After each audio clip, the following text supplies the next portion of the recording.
इस चैप्टर में एक छोटा सा टॉपिक बचा हुआ था और वो है वक्रता त्रिज्या और फोकस दूरी में संबंध। ठीक है, वैसे आप जानते हैं कि दर्पण का केस हो या लेंस का केस हो, दोनों में फोकस दूरी वक्रता त्रिज्या की आधी होती है। ठीक है ना, F=R/2 आप जानते हैं पहले से, लेकिन ये कैसे होता है इसको भी जानना जरूरी है। वक्रता त्रिज्या किस प्रकार से फोकस दूरी की दुगनी होती है या फोकस दूरी वक्रता त्रिज्या की आधी होती है, ये भी आपको जानना है। एक छोटा सा यहाँ पर डायग्राम बनाया हमने है। ठीक है, ये कौन सा दर्पण है आपको जानकारी हो गई होगी। ये कॉनकेव मिरर है या अवतल दर्पण है। ठीक है, अवतल दर्पण का ये मुख्य अक्ष है। ठीक है, मुख्य अक्ष के समांतर चलने वाली प्रकाश किरणें परावर्तन के पश्चात कहां से जाती हैं? फोकस से होकर जाती हैं। तो ये मुख्य अक्ष के समांतर किरणें जा रही हैं, तो परावर्तन होगा तो ये फोकस से होकर के निकल जाएंगी। ठीक है, और वक्रता केंद्र आपका यहाँ पे है। वक्रता केंद्र जान ही रहे होंगे कि गोलीय दर्पण जिस कांच के खोखले गोले का कटा हुआ भाग होता है, उस गोले के केंद्र को हम क्या कहते हैं? वक्रता केंद्र कहते हैं। उस गोले के केंद्र को वक्रता केंद्र कहा जाता है। और ध्रुव से लेकर के वक्रता केंद्र तक की जो दूरी होती है, इसको हम क्या कहते हैं? वक्रता त्रिज्या कहते हैं। और ध्रुव से लेकर के फोकस तक की जो दूरी होती है वह फोकस दूरी कहलाती है। उसको स्मॉल एफ से दिखाते हैं। तो ये स्मॉल एफ दूरी अर्थात जो कैपिटल एफ बिंदु आपका है, वह है ध्रुव और वक्रता केंद्र के ठीक बीचों बीच है। ये आपको प्रूफ करना है। ठीक है, तो सिंपल सी बात है, मुख्य अक्ष के समांतर हमने प्रकाश किरण लिया हुआ है, तो परावर्तन के पश्चात कहां से जाएंगी किरणें? ये फोकस से होकर गुजरेगी। ठीक है, एक प्रकाश किरण हमने क्या किया है कि वक्रता केंद्र से होकर जाने वाली प्रकाश किरण लिया हुआ है। ठीक है, ये देखिए ध्यान से, वक्रता केंद्र से जाने वाली प्रकाश किरण, आप किरण लीजिए या आप बिंदु बी को और बिंदु सी को मिला दीजिए। बिंदु सी को बिंदु बी को मिला देंगे तो जो बीसी लाइन है, इस बीसी लाइन को हम क्या कहेंगे? ये अभिलंब है। ये क्या है? ये आपका अभिलंब है, नॉर्मल। इसे क्या कहेंगे? अभिलंब कहेंगे। क्यों? वक्रता केंद्र से होकर जाने वाली प्रत्येक किरण जो दर्पण पर आपतित होती है या दर्पण पर गिरती है, उसको क्या कहते हैं? अभिलंब कहा जाता है। ठीक है, अब ये आपकी हो गई आपतित किरण और ये हो गया अभिलंब। आपतित किरण और अभिलंब के बीच के कोण को हम कहते हैं आपतन कोण। जानते हैं पहले से, परावर्तन के नियम तो जानते ही आप हैं। आपतित किरण और अभिलंब के बीच के कोण को आपतन कोण कहा जाता है। और परावर्तित किरण है ये, तो परावर्तित किरण और अभिलंब के बीच के कोण को परावर्तन कोण कहते हैं। ठीक है, आपतन कोण परावर्तन कोण के बराबर होते हैं। सिंपल सी बात है, आपतन कोण जो है वह परावर्तन कोण के बराबर होते हैं। क्लियर बात हो गई। I=R, इसका मतलब एंगल ABC = एंगल CBF। बात क्लियर हो गई। ये I=R बराबर हो गया। अच्छा, आप जानते हैं जब दो समांतर रेखाओं को एक तिर्यक रेखा मिलाती है, ठीक, तो एकांतर कोण बराबर होते हैं। देखिए, एक समांतर रेखा ये वाली हो गई और दूसरी रेखा आपकी मुख्य अक्ष ही है। इसको ये तिर्यक रेखा मिला रही है, ऐसे मिला रही है ना, ये रेखा मिला रही है। तो आई कोण आप देख रहे हैं, यह कोण अगर आई होगा तो यह भी कोण आई होगा। एकांतर कोण है ना ये, देखो यह और यह दोनों एकांतर कोण है। एकांतर कोण बराबर होते ही हैं। ठीक, तो आई की वैल्यू आर के बराबर है और वही आई यहां पर भी बराबर है। इसका मतलब ये दोनों कोण आपस में सेम हो गए। बात क्लियर हो गई। इसका मतलब कि एंगल आई, ये कोण ध्यान दीजिएगा, BCF = CBF, ये दोनों कोण आपस में सेम हो गए। तो किसी त्रिभुज में, ठीक है, जब दो कोण बराबर हो जाते हैं तो उस त्रिभुज के आमने सामने की भुजाएं भी बराबर होती हैं। ये जनरल सी थ्योरम है, आप पढ़े होंगे हाई स्कूल में। बराबर भुजाओं के सामने के कोण बराबर होते हैं या बराबर कोणों के सामने की भुजाएं बराबर होती हैं। सिंपल सी बात है। तो अगर यह दोनों कोण I और R आपके सेम हैं, इसका मतलब इस कोण के सामने की भुजा ये CF। ठीक है, अब जरा ध्यान दीजिएगा, अगर एंगल BCF देख लीजिएगा, angle BCF is equal to angle CBF। ये दोनों एंगल सेम है तो दोनों कोणों के सामने की भुजाएं भी बराबर होंगी, इसलिए CF इज इक्वल टू क्या हो जाएगा, BF।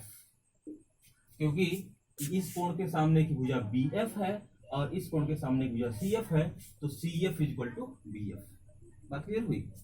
ये भुजा और ये भुजा दोनों भुजाएं सेम हो गई, यहां तक क्लियर है, कोई दिक्कत नहीं। अब ये दर्पण आपका जो है गोली दर्पण, जो आपका कॉनकेव यहाँ पे लिया गया है, अगर इसका द्वारक कम हो अर्थात यह छोटे द्वारक का दर्पण हो, तो छोटे द्वारक के दर्पण के लिए जो ये आपतन बिंदु B हमारा है वह बिंदु P के नजदीक होगा। आपतन बिंदु B जो आपको मिला हुआ है किसके नजदीक होगा, ये बिंदु P के नजदीक होगा, बिंदु P के निकट होगा। और अगर ये बिंदु P के निकट होता चला जाएगा तो जो आप BF की दूरी लिए हैं या FB की दूरी लिए हैं वह दूरी कहाँ आ जाएगी, FP के बराबर आ जाएगी। अरे भाई जब ये द्वारक छोटा होगा तो बिंदु B यहाँ नजदीक होगा, जब बिंदु B नजदीक होगा तो FB की वैल्यू FP की वैल्यू में कोई अंतर रहेगा, नहीं रहेगा ना।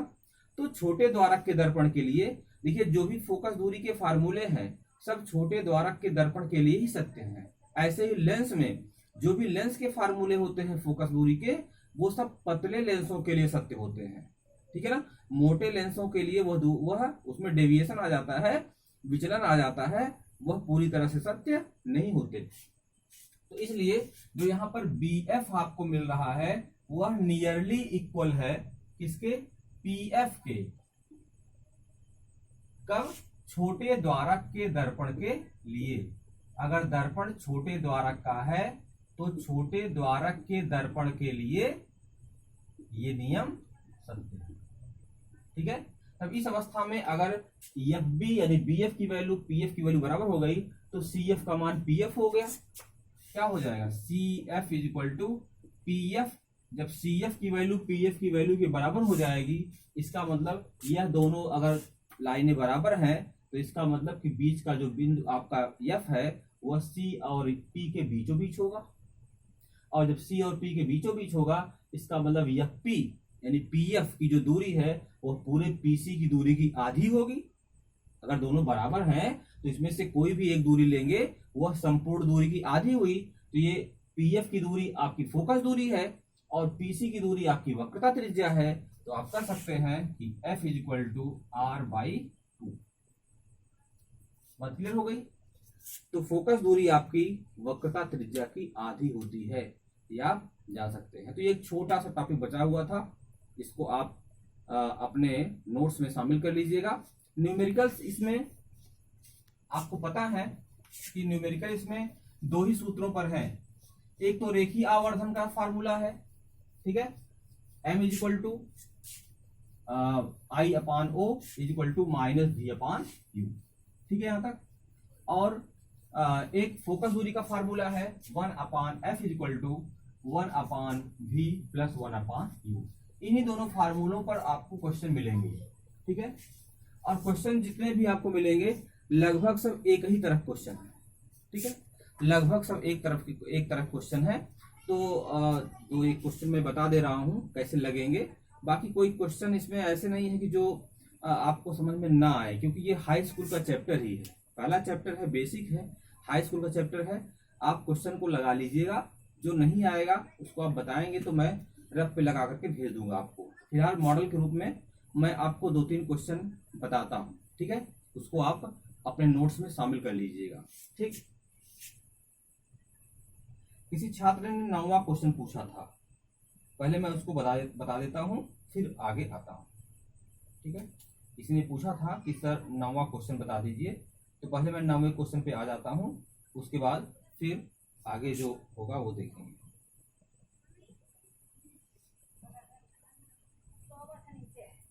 चलिए, तो इसमें 9वां क्वेश्चन जो है वो क्वेश्चन है एक उत्तल दर्पण से, प्रश्न एक ही तरह सब बनेंगे, प्रश्न की जो प्रकृति है वो एक जैसी होगी, उसमें बहुत अंतर नहीं होगा।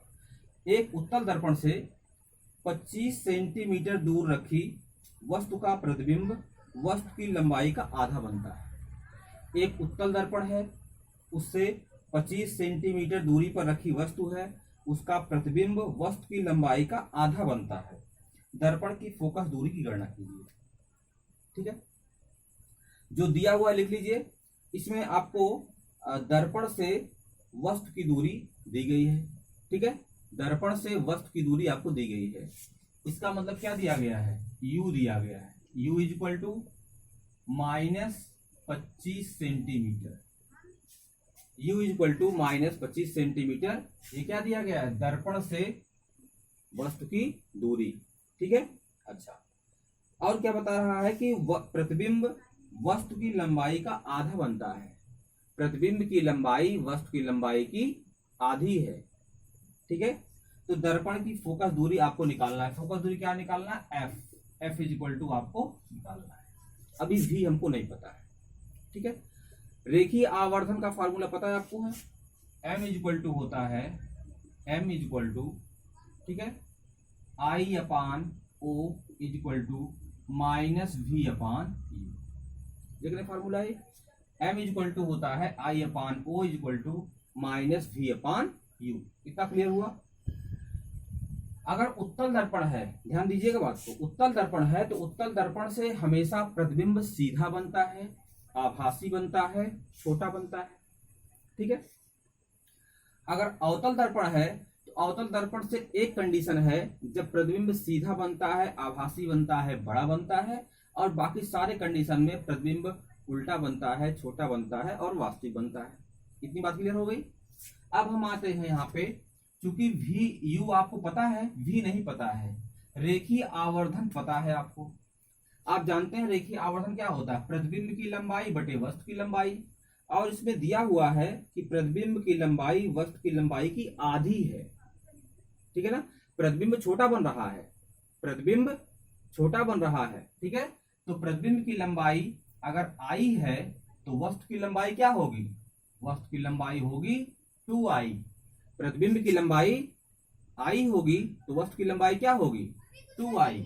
ठीक है, प्रतिबिंब की लंबाई वस्तु की लंबाई की आधी है, ये हो जाएगा -v अपान u। ठीक है, ये हो जाएगा m की वैल्यू, तो m इज इक्वल टू क्या हो जाएगा, 1/2।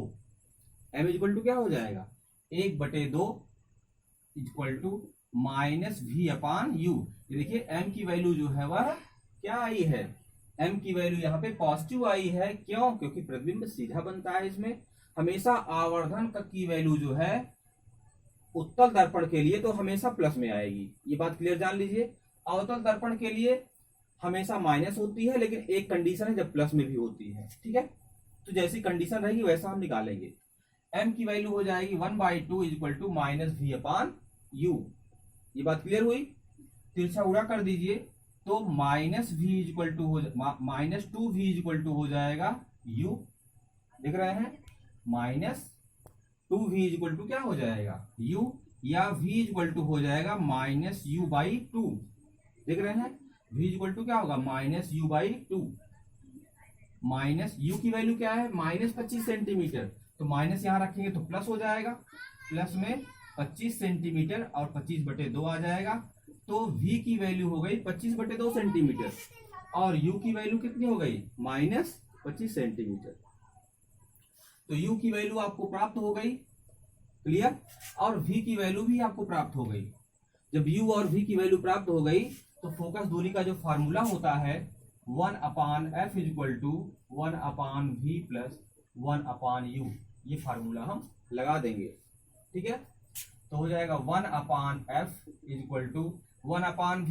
v की वैल्यू क्या है 25/2 पॉजिटिव में है, तो 1/25/2 करेंगे v की वैल्यू तो उल्टा हो जाएगा, तो 2/25 प्लस, अच्छा यहाँ प्लस करेंगे लेकिन यहाँ u की वैल्यू माइनस में है तो माइनस यहाँ हो जाएगा, -1/25। तो 2/25 में से आप 1/25 को सब्ट्रैक्ट करेंगे तो आएगा 1/25। तो 1/f की वैल्यू हो गई 1/25, तो f की वैल्यू क्या हो जाएगी, f इज इक्वल टू हो जाएगा 25 सेंटीमीटर। उत्तल दर्पण की फोकस दूरी हमेशा पॉजिटिव आती है और अवतल दर्पण की फोकस दूरी निगेटिव आती है। ठीक है ना, तो फोकस दूरी कितनी हो गई इसकी, 25 सेंटीमीटर। कोई दिक्कत तो नहीं। बहुत सिंपल सी सवाल है, ऐसे सवाल आपको मिलेंगे, बहुत ज्यादा इसमें टफ सवाल आपको नहीं मिलेंगे, ठीक है। चलिए एक क्वेश्चन और भी लेते हैं, ठीक है। 11वां क्वेश्चन है जो आपको भेजा गया है, उसमें 11वां क्वेश्चन है, ध्यान दीजिएगा। क्वेश्चन आप अच्छे से लगा लीजिएगा, जो दिक्कत होगी आप बताइएगा। हमको लगता नहीं कि आपको दिक्कत होगी, अगर आप मेहनत से लगाएंगे तो समस्या नहीं आएगी। चलिए एक क्वेश्चन है, एक वस्तु 20 सेंटीमीटर वक्रता त्रिज्या वाले उत्तल दर्पण के सामने रखा हुआ है। यानी वस्तु जो है रखी गई है उत्तल दर्पण के सामने, और उत्तल दर्पण की वक्रता त्रिज्या कितनी है, 10 सेंटीमीटर। तो हमको वक्रता त्रिज्या से कोई मतलब तो है नहीं, हमको फोकस दूरी से मतलब है, और फोकस दूरी वक्रता त्रिज्या की आधी होती है। इसका मतलब दे दिया हुआ है कि जो फोकस दूरी है वो कितना है, 20 सेंटीमीटर वक्रता त्रिज्या है, तो फोकस दूरी हो जाएगी 10 सेंटीमीटर। हो गया, फोकस दूरी कितनी हो जाएगी, 10 सेंटीमीटर फोकस दूरी हो जाएगी। ये बात क्लियर हुई, फोकस दूरी 10 सेंटीमीटर हो गई। और दर्पण के सामने, ठीक है, वस्तु जो है रखी हुई है, दर्पण द्वारा जो प्रतिबिंब है वो दर्पण के पीछे 8 सेंटीमीटर दूरी पर बनता है। मतलब प्रतिबिंब की जो दूरी है वो 8 सेंटीमीटर है, अर्थात v इज इक्वल टू क्या है, 8 centimetre. v is equal to 8 centimetre. उत्तल दर्पण में हमेशा जो प्रतिबिंब है वो दाईं तरफ बनता है, मतलब दर्पण के राइट में बनता है, इसलिए पॉजिटिव लिखा जाएगा। हमेशा प्रतिबिंब की दूरी पॉजिटिव लिखी जाएगी, और फोकस दूरी तो पॉजिटिव रहती है उत्तल दर्पण के लिए, ठीक है। दर्पण से वस्तु की दूरी बताइए, तो सिंपल सा फार्मूला है 1/f is equal to 1/v plus 1/u। तो हो जाएगा 1/10 इज इक्वल टू, v की वैल्यू 8 है तो 1/8 प्लस 1/u। तो 1/u इज इक्वल टू हो जाएगा, इसको ट्रांसफर कर दीजिए इधर की तरफ, तो हो जाएगा 1/10 माइनस 1/8। एलसीएम ले लेंगे, 10 और 8 का एलसीएम हो जाएगा 40, ठीक है। 10 4 जा 40 माइनस 8 5 जा 40। तो आप 4 में से 5 को सब्ट्रैक्ट करेंगे तो क्या आएगा, -1। तो हो जाएगा -1/40। किसकी वैल्यू है ये 1/u की वैल्यू है। तो 1/u की वैल्यू -1/40, तो क्रॉस मल्टीप्लाई करेंगे तो u इक्वल टू हो जाएगा -40 सेंटीमीटर। इसका मतलब दर्पण के सामने माइनस लिखा है तो बाईं तरफ होगा, और उत्तल दर्पण में बाईं तरफ वस्तु रखी जाती है, वस्तु तो हमेशा बाईं तरफ रखी जाती है, उत्तल दर्पण होगा या अवतल दर्पण होगा, ठीक है। तो बाईं तरफ जो है वो 40 सेंटीमीटर की दूरी पर वस्तु आपकी रखी जाएगी। तो प्रतिबिंब कहाँ बनेगा, प्रतिबिंब आपका 8 सेंटीमीटर दूरी पर बनेगा, ठीक है ना। तो आप ऐसे छोटे छोटे क्वेश्चन है इसको लगा सकते हैं, इसमें कोई भी क्वेश्चन हमको नहीं लगता कि आपको नहीं आएगा। आप लगाएंगे तो सारे क्वेश्चन आपको समझ में आ जाएंगे। फिलहाल एक आध क्वेश्चन मैं और बताता हूं आपको, ठीक है ना। सभी क्वेश्चन में ऐसे ही हैं। एक क्वेश्चन देखिए, और चौथा क्वेश्चन है वो मैं आपको और बता दूं, ठीक है। बाकी सारे जो क्वेश्चन है ऐसे ही लगेंगे, आप सबको लगा करके नोट्स बना लीजिएगा। और ये आपका जो एक चैप्टर पहला वाला है ये ऑप्टिक्स का, ये आपका कंप्लीट हो जाएगा, ठीक है। तो चलिए इसमें जो चौथा क्वेश्चन है मैं बताता हूं आपको। चौथा क्वेश्चन जो है ध्यान दीजिएगा कि एक 3 सेंटीमीटर ऊंची वस्तु है, वस्तु दिया हुआ, वस्तु की ऊंचाई 3 सेंटीमीटर ऊंची वस्तु है, और 15 सेंटीमीटर फोकस दूरी वाले अवतल दर्पण के सामने 20 सेंटीमीटर की दूरी पर रखी है, ठीक है ना। एक 3 सेंटीमीटर ऊंची वस्तु है, 15 सेंटीमीटर फोकस दूरी वाले अवतल दर्पण के सामने 20 सेंटीमीटर की दूरी पर रखी है। मतलब फोकस दूरी कहाँ है अवतल दर्पण की, 15 सेंटीमीटर, वस्तु कहाँ रखी है, 20 सेंटीमीटर, मतलब फोकस दूरी के बाहर है। इतनी बात क्लियर हो गई। फोकस दूरी के बाहर है मतलब प्रतिबिंब आपका वास्तविक बनेगा, उल्टा बनेगा। फोकस दूरी के पहले होता तो प्रतिबिंब कैसा बनता, आभासी बनता। इतनी बात क्लियर हो गई। कौन सा दर्पण है, अवतल दर्पण। फोकस दूरी कितनी है इसकी, f is equal to, focus दूरी इसकी है -15 सेंटीमीटर। फोकस दूरी क्या है इसकी? -15 सेंटीमीटर फोकस दूरी का ये अवतल दर्पण है।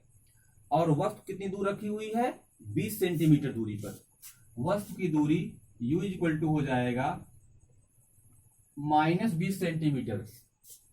ध्यान दीजिएगा, u को हमेशा माइनस में लेंगे ही, u कभी प्लस में नहीं लिया जाता है। v भले ही प्लस में हो या माइनस में हो कंडीशन के हिसाब से, लेकिन u का मान तो हमेशा आप निगेटिव में ही लेंगे। तो फोकस दूरी हो गई -15, क्योंकि अवतल दर्पण है, याद आ रहा है ना। u की वैल्यू हो गई -20 सेंटीमीटर, क्योंकि 20 सेंटीमीटर दूरी पर वस्तु रखी हुई है। ठीक, चलिए आगे इसमें कहा हुआ है दर्पण से कितनी दूरी पर पर्दा रखा जाए ताकि पर्दे पर इसका चमकीला प्रतिबिंब बने। मतलब प्रतिबिंब की दूरी पूछ रहा है। प्रतिबिंब जहां बनेगा वहां पर्दा लगा देंगे तो प्रतिबिंब पर्दे पर बनेगा, सीधी सी बात है।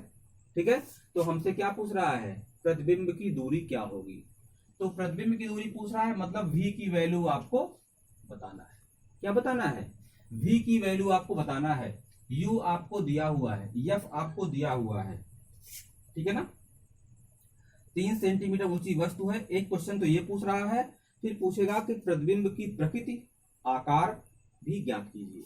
तो पहले हम इसका ऐसा निकाल लेते हैं, 1/f equal to 1/v plus 1/u का जो फार्मूला है वो लगा देते हैं। तो हो जाएगा 1/-15 है ये, ठीक है। अवतल दर्पण है तो क्या लगेगा? -15 लग जाएगा। तो माइनस में हो गया 1/15 प्लस 1/v, v आपको निकालना ही है। u की वैल्यू क्या है? -20, तो हो गया -1/, देख लीजिए सही इतना है। या 1/v इक्वल टू हो जाएगा, इस -1/20 को हम बाईं तरफ ले आएंगे तो -1/15 पहले से ऑलरेडी यहाँ पे है, और जो -1/20 है जब वो इधर की तरफ आएगा, लेफ्ट साइड में आएगा, तो 1/20 ये हो जाएगा पॉजिटिव, ठीक है। या 1/v इक्वल टू हो जाएगा 15 और 20 का जो एलसीएम है वो हो जाएगा कितना? 60। कितना होगा ये? 60 हो जाएगा। 15 4 जा हो जाएगा 60, माइनस में 4 होगा, प्लस 23 जा हो जाएगा 60, ठीक है। आप यहाँ डिवाइड करेंगे तो आएगा -1/60, और क्रॉस मल्टीप्लाई करेंगे तो v इक्वल टू हो जाएगा -60 सेंटीमीटर। मतलब प्रतिबिंब की स्थिति क्या होगी? -60 सेंटीमीटर। माइनस का आशय ये हुआ कि जिस तरफ वस्तु रखी है, बाईं तरफ वस्तु रखी हुई है, तो प्रतिबिंब भी बाईं तरफ ही बनेगा। बस सीधी सी बात है कि प्रतिबिंब भी उसी तरफ बनेगा जिस तरफ वस्तु रखी हुई है। तो 60 सेंटीमीटर की दूरी पर, 60 सेंटीमीटर की दूरी पर अगर पर्दा लगा दिया जाए तो क्या होगा? प्रतिबिंब हमारा उस पर्दे पर बनेगा, चमकीला बनेगा, स्पष्ट बनेगा, साफ बनेगा और दिखाई देगा। बात क्लियर हो गई इतनी? चलिए, तो v की वैल्यू क्या हो गई? -60 सेंटीमीटर, मतलब 60 सेंटीमीटर दूरी पर पर्दा आपका लगाया जाए। 60 सेंटीमीटर दूरी पर क्या होगा? पर्दा लगाया जाए, ठीक। चलिए, अब इसके बाद हम जो है क्या करेंगे? अब हम प्रतिबिंब की प्रकृति ज्ञात करेंगे, प्रतिबिंब का आकार ज्ञात करेंगे। प्रतिबिंब की प्रकृति और प्रतिबिंब का आकार ये हम निकालेंगे। कैसे? फार्मूला होता है m equal to I/O equal to -v/u। m equal to I/O equal to -v/u। बात क्लियर हुई? तो इस अवस्था में क्या हम करेंगे? वस्तु की लंबाई दी हुई है। क्या दिया हुआ है? वस्तु की लंबाई इसमें दी गई है 3 सेंटीमीटर ऊंची वस्तु है, तो वस्तु की लंबाई o की जगह हो जाएगा 3 सेंटीमीटर, ठीक है। आई यहां पर रख देते हैं, I/3। तो वस्तु तो हमेशा मुख्य के ऊपर रखी जाती है, उसमें कुछ करना आपको नहीं है। तो हो जाएगा I/3 इक्वल टू माइनस, ठीक है। v की वैल्यू क्या है? v की वैल्यू है माइनस में 60। तो माइनस में 60 है और यहाँ पर माइनस ऑलरेडी है, ये माइनस पहले से ही है। v की वैल्यू है 60, तो क्या हो जाएगा? प्लस में हो जाएगा 60 डिवाइड बाई u की वैल्यू क्या है? माइनस में 20, तो हो जाएगा माइनस में 20। डिवाइड आप करेंगे यहाँ पे तो 23 जा हो जाएगा 60। क्रॉस मल्टीप्लाई कर दीजिए, i इक्वल टू हो जाएगा 3 3 जा 9, और माइनस यहाँ लग जाएगा तो I इज इक्वल टू हो जाएगा -9 सेंटीमीटर। तो माइनस का से क्या हो गया, माइनस का से हो गया कि प्रतिबिंब उल्टा बनेगा, प्रतिबिंब उल्टा बनेगा और उसका आकार जो है वो कितना होगा, 9 सेंटीमीटर आकार होगा। प्रतिबिंब का आकार कैसा होगा, 9 सेंटीमीटर होगा, उल्टा होगा, वास्तविक होगा और वस्तु से बड़ा होगा, क्योंकि 3 सेंटीमीटर लंबी वस्तु है तो इसका प्रतिबिंब कितना बनेगा, 9 सेंटीमीटर ऊंचा प्रतिबिंब आपका बनेगा। ठीक है, तो आप इस तरह से जितने भी क्वेश्चन हैं सब क्वेश्चन लगा सकते हैं और सभी क्वेश्चनों की जो प्रकृति है वो एक जैसी है, इसमें कुछ आपको अलग से नहीं बताना है। और थ्योरी लिख करके नोट्स बना करके सारे जो न्यूमेरिकल हैं उसमें लगा लीजिएगा। यदि किसी न्यूमेरिकल में कोई दिक्कत आती है तो आप हमको मैसेज करेंगे तो मैं वो न्यूमेरिकल आपको फिर से बता दूँ। ठीक है, धन्यवाद।